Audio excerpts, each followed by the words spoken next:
السلام علیکم، welcome to Star Writes channel. یہاں ہم لکھتے ہیں ان باتوں کو جو دل کو چھو جائیں اور سناتے ہیں ان کہانیوں کو جو زندگی کا مطلب سمجھا دیں۔ آج کا موضوع ایک ایسے پھول کی کہانی ہے جو ہمیں قربانی اور محبت کا اصل مفہوم سکھاتا ہے۔ کبھی سوچا ہے جب کوئی پھول توڑتا ہے تو وہ چیختا کیوں نہیں؟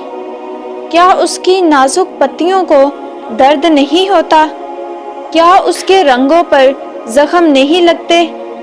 کسی نے ایک دن پھول سے یہی سوال کیا، اے پھول، جب تجھے کوئی توڑتا ہے تو تجھے درد نہیں ہوتا؟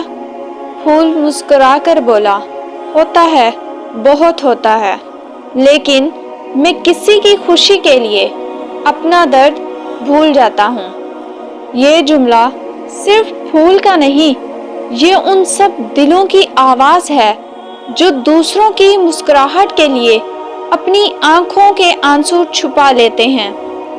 ماں جب اپنے حصے کا نوالا اولاد کو دے دیتی ہے، باپ جب تھکن کے باوجود چہرے پر مسکراہٹ لاتا ہے، دوست جب اپنا دکھ چھپا کر تسلی دیتا ہے، یہ سب پھول ہی تو ہیں جو خود ٹوٹ کر دوسروں کو خوشبو دیتے ہیں۔ زندگی کا سب سے حسین احساس یہ ہے کہ تم کسی کے لیے روشنی بنو، چاہے خود اندھیروں میں کیوں نہ ہو۔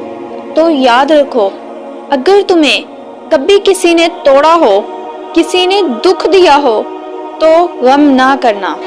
اللہ تمہیں پھول بنانا چاہتا ہے جو خود ٹوٹ کر بھی دوسروں کو خوشبو دیتا ہے۔ یہی اصل خوبصورتی ہے، یہی زندگی کا سب سے خوبصورت سبق ہے۔ اگر آپ کو یہ کہانی پسند آئی ہو تو ویڈیو کو لائک کریں، شیئر کریں اور اسٹار رائٹس چینل کو سبسکرائب کریں تاکہ میری آنے والی ہر نئی ویڈیوز آپ تک بآسانی پہنچ سکے۔ شکریہ، اللہ حافظ۔